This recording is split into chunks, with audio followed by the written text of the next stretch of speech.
Hello everyone. Welcome to EulSeoggy's Vehicle Dynamics. We will now begin the fifth video on pitch geometry. In this video, we will provide an overall explanation of independent suspension pitch geometry and examine the squat and pitch angles of rear-wheel drive with independent rear suspension. The lift and pitch angles for front-wheel drive with independent front suspension, the squat and lift of independent all-wheel drive vehicles, and the dive and rise of inboard brakes will be explained in the next video. If you found this video helpful, please hit the thumbs up and catch the brand new videos by free subscription. Also turn on alarms to be the first to enjoy new videos. Let me introduce the content of this video. In the previous 4 videos, we examined the pitch motion of vehicles driven by solid axles and those equipped with outboard brakes. This time, we will look at how pitch motion changes in rear-wheel drive with independent rear suspension rather than solid axles. To this end, we will examine the transmission paths of spring and link forces in rear-wheel drive with independent rear suspension and calculate the zero squat and zero pitch angle conditions by calculating the moment with respect to the virtual reaction point. Let's take a quiz. Which of the following correctly describes the load transfer from the front axle to the rear axle during vehicle acceleration? 1. The magnitude of load transfer varies depending on the design of the suspension links. 2. Increasing the stiffness of the springs reduces the amount of load transfer. 3. Increasing the stiffness of the anti-roll bar reduces the amount of load transfer. 4. Regardless of the suspension link design, the magnitude of load transfer is determined once the acceleration is fixed. Please select the correct answer from these 4. In the previous video, E0085, the pitch geometry part 1, we examined squat for rear-wheel drive rear solid axles. In the previous video, E0082, the pitch geometry part 2, we examined lift for front-wheel drive front solid axle, and in the previous video, E0083, the pitch geometry part 3, we examined lift and squat for all-wheel drive solid axles. Continuously, in the previous video E0084, pitch geometry part 4, we also looked at the brake dive and rise for outboard braking systems. In this video, we will examine the pitch geometry of rear-wheel drive with independent rear suspension when it accelerates. First, we will compare the pitch geometry of a rear-wheel drive vehicle with independent rear suspension with that of a rear-wheel drive with rear solid axle. Regardless of the suspension type, when a vehicle accelerates to an acceleration AX, the force acting on the rear spring can be expressed by equation 1, and the ground reaction force can be expressed by equation 2. However, depending on the suspension type, the forces and moments acting on the pitch geometry vary. As explained in the previous video, in a solid axle suspension, the driving torque is transmitted through an internal shaft connecting the differential to the wheel, and the differential is connected to the suspension links, rather than being mounted on the sprung mass.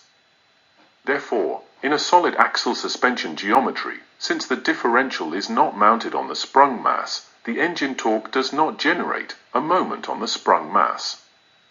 However, in an independent suspension, where the rear-wheel drive differential is mounted on the sprung mass, an engine torque of magnitude Fxr, multiplied by the wheel effective radius r, is generated counterclockwise on the differential mounting points of the sprung mass, and a clockwise moment of magnitude equal to the driving force Fxr, multiplied by the height e of the virtual reaction point Sr, is also transmitted to the sprung mass through the rear suspension links.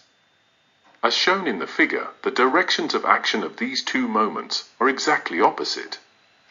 Consequently, in a solid axle suspension, the moment generated in the sprung mass is a single moment, produced by the driving force Fxr, with respect to the virtual reaction point Sr. However, in rear-wheel drive with independent rear suspension, the engine torque generates a moment at the differential mounting points, and the driving force Fx acting on the tire contact point generates another moment. with respect to the virtual reaction point SR. To clearly understand the difference in moments generated between solid axles and independent suspensions, we will analyze in detail the moments acting on the sprung mass by the engine torque and the driving force generated at the tire contact point. To analyze the difference between solid axle suspension and independent suspension, we will examine the moment MSR generated about the virtual reaction point SR for solid axle. All physical quantities presented here have been explained in the previous video E0085, pitch geometry part 1, rear wheel drive squat. Let us review the vertical load. FZR is the ground reaction force for the total vertical load of the vehicle acting on the rear wheels. FZR is the sum of the reaction force for the vertical load in a static state, WSR, and the reaction force for the dynamic vertical load generated by acceleration AX, and can be expressed as equation 2. Meanwhile, the force acting on the rear spring can be expressed as equation 1 using the vertical load in a static state, WSR, and the dynamic vertical load acting on the spring, delta WR. As a reaction to the driving force, FXR, generated at the center of the rear tire's road contact patch, the upper arm reaction force, F1, and the lower arm reaction force, F2, are generated. The vertical resultant of these two forces is delta FZR, which acts vertically downward.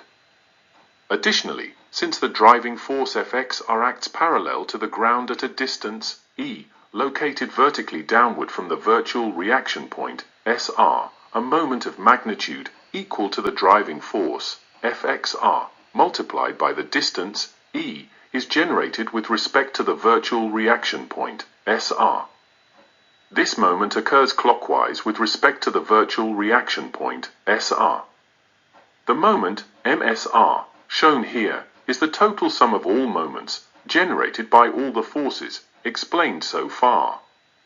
Since the positive y-axis direction is the direction coming out of the screen, the positive direction of the total moment sum, MSR, shown in the figure, is counterclockwise.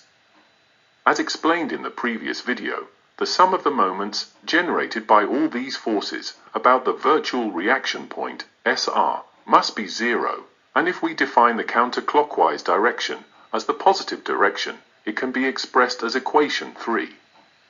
As shown in the figure here, the total driving force, FXR, acting horizontally to the road surface, is transmitted to the sprung mass through the upper and lower links, and a road surface reaction force, delta FZR, is generated corresponding to the sum of the vertical components of the upper and lower links, transmitted perpendicularly to the sprung mass. When acceleration AX acts on the vehicle, the magnitude of the total vertical dynamic load is transmitted through the links and springs, so this can be expressed by equation 4. From equation 4, since the force delta FZR is the resultant force of the link supporting the sprung weight, it can be seen that if the corresponding road surface reaction force, delta FZR, increases, the absolute value of delta WR decreases, and, therefore, the force compressing the spring decreases. This time, let's examine the moment generated at the virtual reaction point, SR, in rear-wheel drive with independent rear suspension. FZR is the total vertical load of the vehicle acting on the rear wheels. FZR can be expressed as equation 2, representing the sum of the static vertical load, WSR, and the vertical dynamic load generated by the acceleration, AX. Meanwhile, the force acting on the rear spring can be expressed as equation 1, using the static vertical load, WSR, and the vertical dynamic load acting on the spring, delta WR. As a reaction to the driving force, FXR, generated at the rear tire road contact center, the upper arm reaction force, F1, and the lower arm reaction force, F2, are generated, and the vertical resultant of these two forces is minus delta FZR. In addition, since the driving force, Fxr, acts parallel to the ground, at a location vertically downward, by a distance, e, from the virtual reaction point, Sr, a moment of magnitude equal to the driving force, Fxr, multiplied by the distance, e, is generated with respect to the virtual reaction point, Sr. This moment is generated clockwise, with respect to the virtual reaction point, Sr. Up to this point, it is identical to the rear solid axle suspension described earlier. However, in a rear-independent suspension with a driving wheel, since the differential is mounted on the sprung mass, the engine's driving torque, acting around the wheel center, is generated on the sprung mass, and this magnitude can be expressed as equation 5. As shown in equation 5, this magnitude is equal to the value obtained by multiplying the driving force, Fxr, by the wheel effective radius, r. Due to this driving torque, the rear wheel driving force, Fxr, is generated, and a moment is generated with respect to the virtual reaction point, Sr. Therefore, by adding the counterclockwise moment equation 5, which is generated by the differential mounted on the sprung mass, to the moment equation 3, for the solid axle suspension calculated earlier, we can obtain the moment equation 6 for the independent suspension. If we sum the moments generated by all forces with respect to the virtual reaction point, Sr, the sum must be 0, and if we define the counterclockwise direction as the positive direction, we can obtain all moments equation 6 with respect to the virtual reaction point Sr. As shown in the figure here, the moment generated by the driving force, Fxr, acting horizontally with respect to the road surface about the virtual reaction point, Sr, is equal to the value obtained by multiplying the driving force, Fxr, by E minus r, and it can be seen that, compared to the solid axle suspension, it has been reduced by the value obtained by multiplying the driving force, Fxr, by the effective radius of the wheel, r. Let's calculate the vertical spring displacement relative to the rear wheel center for rear wheel drive with independent rear suspension. To do this, it is necessary to determine the relationship between the previously mentioned rear wheel drive force, Fxr, the dynamic load transfer, and the dynamic force acting on the rear spring, delta Wr. By rearranging the previous equation 6, which calculated the moment with respect to the virtual reaction point, Sr, with respect to the force acting on the spring, delta Wr, we obtain equation 7. Meanwhile, the vertical dynamic load acting on the spring, delta Wr, can be expressed as equation 8, using the rear wheel rate, Kr, and the rear spring vertical displacement, delta r. In equation 8, Kr represents the rear wheel rate, and delta r represents the relative spring displacement measured vertically on the line, passing through the rear wheel center. In the middle of equation 8, the first term represents the vertical dynamic load of the entire vehicle when the acceleration is ax, and the second term represents the link force, which is the vertical component of the force acting on the suspension link. Kr delta r represents the vertical dynamic load transmitted through the rear spring out of the total vertical dynamic load transmitted perpendicularly to the rear wheel road contact center. Since no driving force acts on the front wheels, the second term of equation 8 represents the link force of the entire vehicle. From equation 8, it can be seen that the vertical dynamic load transmitted to the spring, delta Wr, is the difference between the first middle term of equation 8, which is the total vertical dynamic load transmitted to the vehicle, and the second middle term of equation 8, which is the link force. In the case of solid axle suspension, the link force was calculated by multiplying Fxr by E over d, but in the case of independent suspension, it changed to Fxr multiplied by E minus r over d. Therefore, it can be seen that, generally, the link force of an independent suspension is smaller than that of a solid axle suspension. As such, when the vehicle accelerates, if the virtual reaction point location is the same, the independent suspension link transmits relatively more vertical dynamic load than the solid axle suspension link because the force transmitted through it is smaller compared to the solid axle suspension link. Next, let's determine the condition for zero squat in rear-wheel drive with independent rear suspension. In a rear-wheel drive vehicle, when a driving force is applied, the squat becomes zero if no vertical dynamic load acts on the rear suspension springs. To prevent vertical dynamic load from acting on the springs, the geometry of the rear suspension links must be configured so that the vertical force acting on the rear links supports the total vertical dynamic load generated by the acceleration AX, thereby making the vertical dynamic load acting on the springs zero. Meanwhile, from the spring displacement of the front and rear wheels, we can determine the condition for making the pitch angle zero when a driving force is generated in rear-wheel drive with independent rear suspension.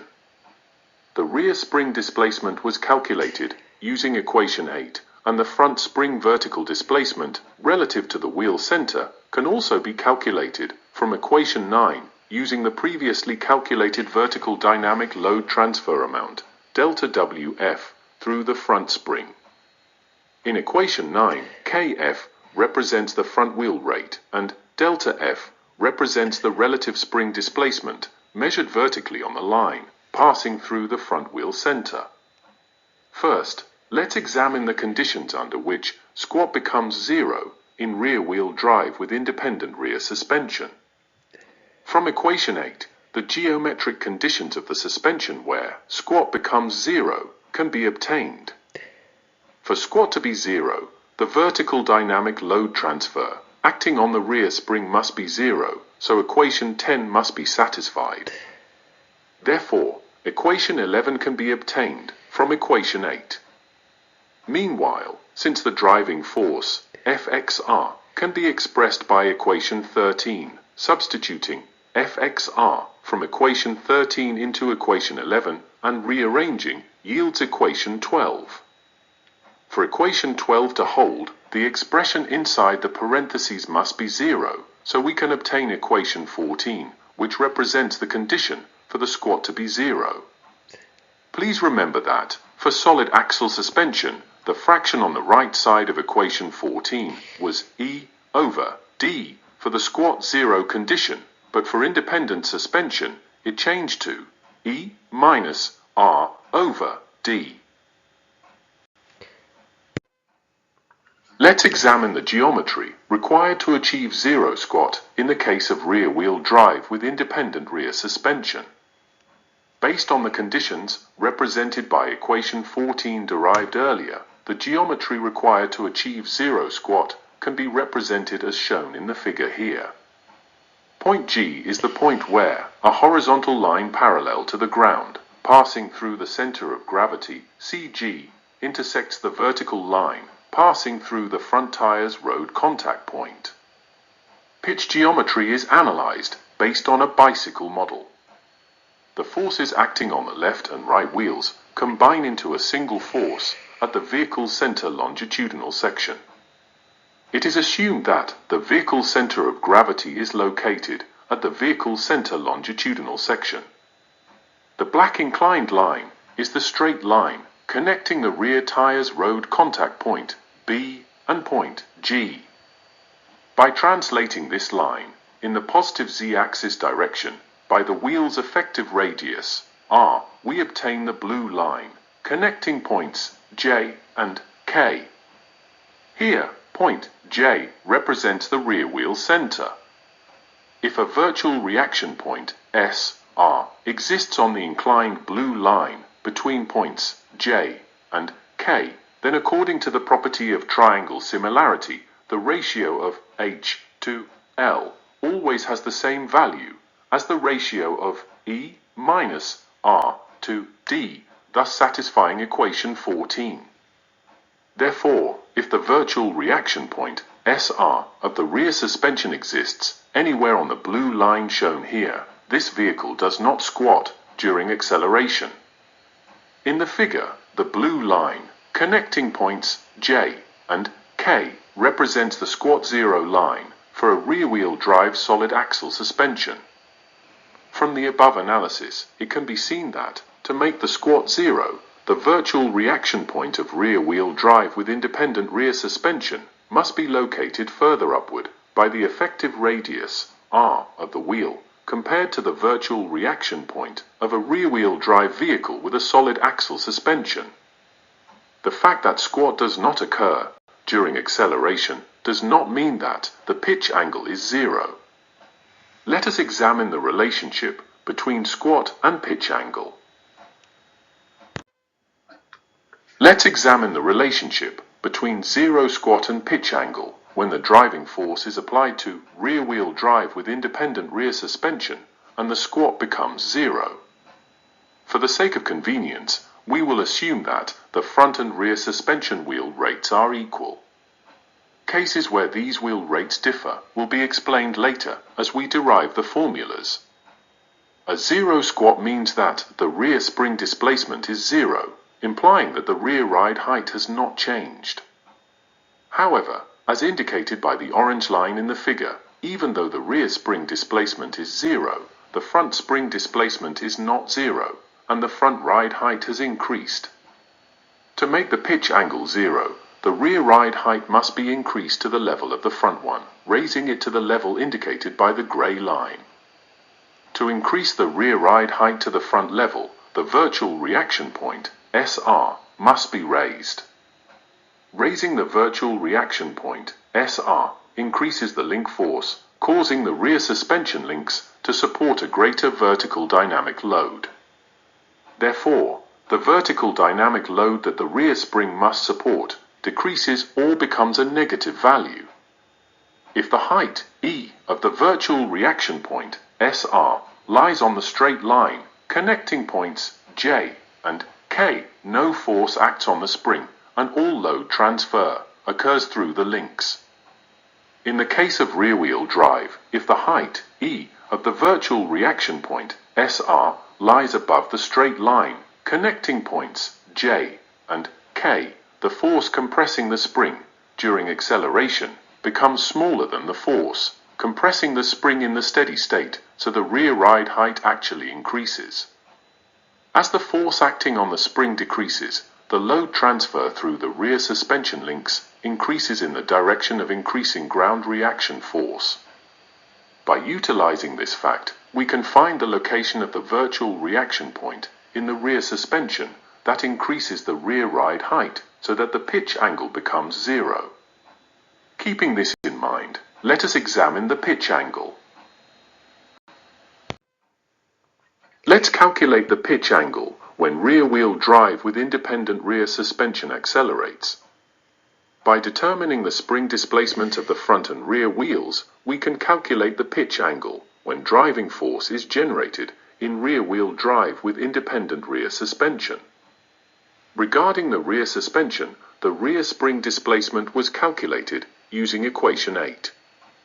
Regarding the front suspension spring displacement could also be calculated from equation 9 using the previously calculated vertical dynamic load, WF, acting on the front spring. In equation 9, KF represents the front wheel rate and delta F represents the vertical spring displacement measured along a vertical line passing through the center of the front wheel.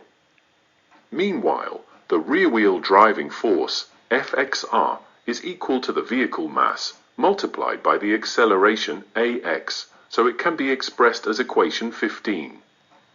When the pitch angle phi-p is small, an approximation can be used where the tangent phi-p is equal to phi-p.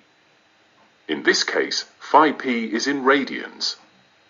After rearranging equation 8 for the rear spring displacement, delta r, and equation 9 for the front spring displacement, delta f, substituting these two displacement values into the second equation of equation 16 yields the pitch angle phi-p when a driving force is applied to rear-wheel drive with independent rear suspension as shown in the third equation of equation 16.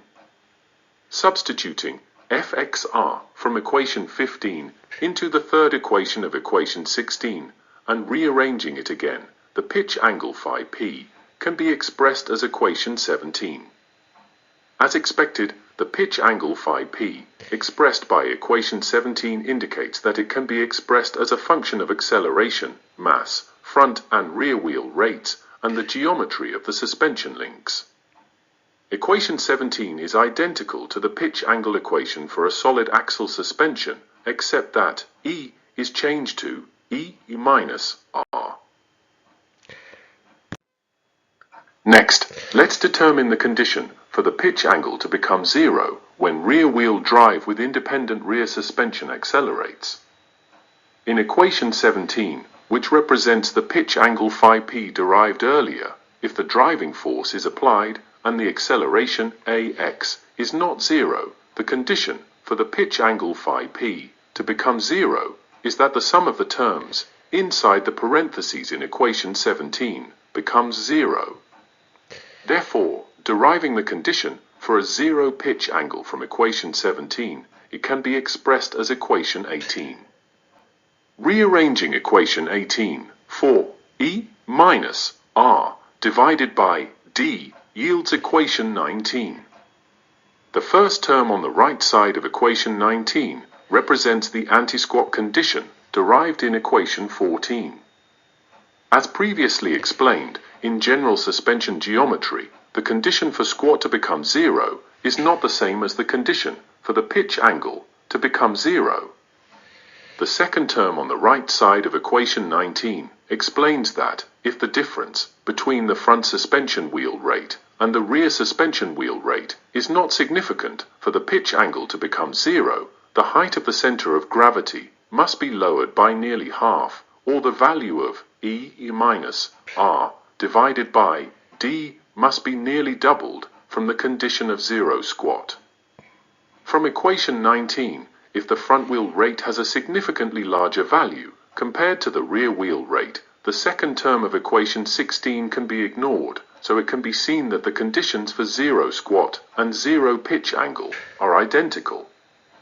In equation 19, if the front suspension wheel rate and the rear suspension wheel rate are equal, the condition for zero pitch angle can be expressed as equation 20. Let's verify the above explanation with a figure. Let's examine what geometry is required to make the pitch angle zero in the case of rear wheel drive with independent rear suspension. Based on the conditions expressed by equation 19 derived earlier, the geometry required to make the pitch angle zero can be represented as shown in the figure here. For efficient explanation, we will use equation 20, which assumes that the front wheel rate kf and the rear wheel rate kr are equal. In the figure, point S includes point U, which is at twice the height of the center of gravity, Cg, and is the point where a horizontal line parallel to the ground intersects the vertical line, passing through the front tire contact point A. Additionally, the line connecting points J and T is the line connecting points B and S, translated by a distance r in the positive z-axis direction. To satisfy equation 20, the ratio of the height of twice the center of gravity to the wheelbase must be equal to the ratio of E minus R to D. The line satisfying this condition can be represented by the green dashed line with a single dot in the figure. The green dotted line is a straight line connecting the rear wheel center, J, and point, T. Since triangles A, B, S, and I, J, T are identical triangles, triangles A, B, S, and C, J, O are similar. Therefore, the ratio of E minus R to D is equal to the ratio of twice the height of the center of gravity to the wheelbase. Else, expressing this result as an equation, we get equation 20. Consequently, if the virtual reaction point SR of the rear suspension exists anywhere along the green dotted line shown here, rear wheel drive with independent rear suspension can maintain a zero pitch angle during acceleration. As explained earlier, when driving force is applied in rear-wheel drive, in order to maintain the pitch angle at zero, the rear ride height must increase by the same amount as the front ride height increases. Therefore, the final vehicle attitude with a pitch angle 0 is such that both the front and rear ride heights must increase equally, resulting in the attitude indicated by the grey line. Is it possible for the rear end of an accelerating vehicle to be higher than the front end? If the rear ride height increases, why is that? Depending on the height of the virtual reaction point, the rear ride height of an accelerating vehicle can either rise or fall. However, the general suspension geometry of commercially available vehicles is designed so that the rear of the vehicle lowers during acceleration. I will explain the reason for this design in a subsequent video. I will explain that the rear of the vehicle can rise or fall during acceleration by describing the three cases shown in the figure. In the figure, the blue arrows represent the force acting on the springs, and the red arrows represent the force acting on the links. First, the vertical dynamic load, derived from Newton's second law, is represented by the second term of equation 2.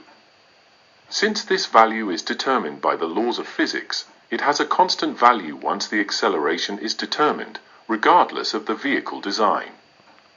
In the general suspension geometry of commercially available vehicles, the rear virtual reaction point, SR, is located below the line connecting points, J and K. In this case, as shown in Figure 1, the forces on the suspension links and the vertical dynamic load acting on the springs all act in the vertically downward direction. Here, eta represents the absolute value of the ratio of the force acting on the suspension links to the total vertical dynamic load. Figure 2 illustrates the case where the virtual reaction point lies on the line, connecting points J and K. Since the squat corresponds to 0 in this case, the vertical dynamic load acting on the rear springs becomes 0, and the vertical dynamic load acts only through the rear suspension links. Figure 3 illustrates the case where the virtual reaction point, SR, lies on the line connecting points J and T. This corresponds to the case where the pitch angle is 0. In this case, the vertical dynamic load acting on the springs acts in the vertically upward direction, and the vertical dynamic load acting on the links becomes twice the total vertical dynamic load of the vehicle. If the virtual reaction point, SR, is between the line connecting points J and K and the line connecting points J and T, the rear ride height increases, but remains lower than the front ride height, so the vehicle's attitude is higher at the front than at the rear. If the virtual reaction point, SR, is in the area above the line connecting points J and T, the rear ride height increases more than the front ride height, so the vehicle's attitude is lower at the front than at the rear. Let's find the answer to the quiz. Which of the following correctly describes the load transfer from the front axle to the rear axle during vehicle acceleration? 1. Load transfer from the front axle to the rear axle does not change depending on the design of the suspension links. 2. Increasing the stiffness of the springs is unrelated to the amount of load transfer. 3. The anti-roll bar is unrelated to the load transfer occurring from the front axle to the rear axle. 4. Regardless of the suspension link design, the magnitude of load transfer is determined once the acceleration is fixed. 4 is the correct answer. Let me summarize the content of this video. I explained the pitch motion characteristics of solid axle and independent suspensions. The characteristics of a solid axle rear-wheel drive suspension are as follows. Driving torque is transmitted to the wheels through an internal shaft connecting the differential to the wheels. The differential is not mounted on the sprung mass but is connected to the suspension links. Engine torque does not generate a moment on the sprung mass. The zero squat line passed through the center of the rear tire contact with the road surface. The characteristics of rear-wheel drive with independent rear suspension are as follows. Engine torque is generated at the differential mounting point on the sprung mass. The differential is mounted on the sprung mass. Engine torque generates a moment on the sprung mass. Engine torque is included in the moment equilibrium equation. The zero squat line passed through the center of the rear wheels. 7 cases regarding pitch geometry during acceleration of rear-wheel drive with independent rear suspension, depending on the position of the virtual reaction point, have been described. When the virtual reaction point is below the horizontal line connecting the wheel centers of the front and rear wheels, the decrease in rear ride height is greater than the increase in front ride height. When the virtual reaction point is on the horizontal line connecting the wheel centers of the front and rear wheels, the decrease in rear ride height is equal to the increase in front ride height. When the virtual reaction point is between the horizontal line connecting the wheel centers of the front and rear wheels and the squat zero line, the decrease in rear ride height is smaller than the increase in front ride height. When the virtual reaction point is on the squat zero line, the rear ride height remains unchanged, while the front ride height increases. When the virtual reaction point is between the squat zero line and the pitch angle zero line, the increase in rear ride height is smaller than the increase in front ride height. When the virtual reaction point is on the pitch angle zero line, the increase in rear ride height and the increase in front ride height are equal, and the pitch angle is 0. When the virtual reaction point is above the pitch angle zero line, the increase in rear ride height is greater than the increase in front ride height. If you watch the previous videos, you can learn about various fields of vehicle dynamics and enjoy a more in-depth understanding of future videos. In my recent video, E0083, Pitch Geometry Part 3, I explained how to analyze pitch geometry using the proportioning factor of front-wheel drive force in an all-wheel drive vehicle. I also explained how to achieve zero lift and squat, as well as zero pitch angle, using pitch geometry. In a recent video, H0084, Pitch Geometry Part 4, I explained how to analyze pitch geometry using the front-wheel braking force distribution coefficient when braking a vehicle. Additionally, we explained how to make dive and rise zero, and how to make the pitch angle zero, using pitch geometry. The next video will be Pitch Geometry Part 6. I will explain how to analyze pitch motion for the independent suspension front-wheel drive vehicle.